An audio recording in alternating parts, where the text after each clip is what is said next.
წელიწადში გვაქვს 365 დღე და მაინც 12 აგვისტოს.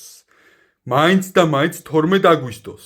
ოფიციალური ვიზიტით პირველად სტუმრობდე მეგობარ თურქეთის რესპუბლიკას, რომელთანაც საქართველოს მტკიცე სტრატეგიული პარტნიორობა და მრავალმხრივი თანამშრომლობა აკავშირებს.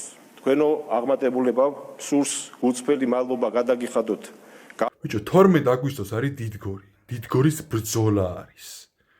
გამარჯვება არის საქართველოსთვის და ქრისტიანებისათვის. ერთ-ერთი უდიდესი.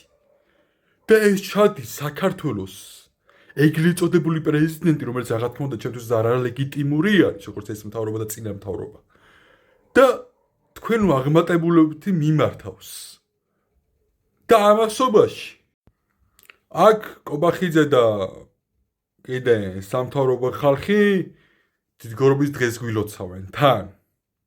ამავდროულად მოდი ხაზი გაუსვოთ იმ ფაქტსაც, რომ ოცნებმა უკვე დაიწყო წინასაარჩევნო პროპაგანდა არა ომს, ვითომ არა ომს, თორე ომის გარეშე თმობენ საქართველოს და აქვეყნებენ ასეთ პოსტს, რომელ პოსტშიც რა თქმა უნდა პირდაპირ ხედავთ თქვენს.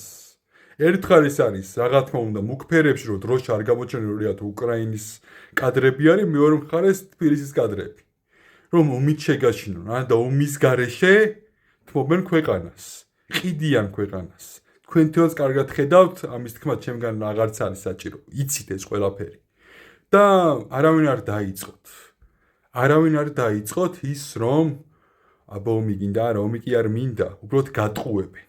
და ეს ოცნება იქნებ ჩამოყალიბდეთ. და რუსებთან მიმართებაში როგორიც იყავით, ბოდიში უნდა მოუხადოთ. დიდგორობა დღეს ქართველებმა დავიწყეთ ომი კითხვაც ამაქვს. ბოდიში თურქებთანაც აგვაქვს მოსახდელი? ანუ ბოდიში ვუხდით თურქებსაც ისევ როგორც რუსებს? ხო და ვის უნდა დაუჭიროთ მხარი? რა თქმა უნდა ეროვნულ ძალებს.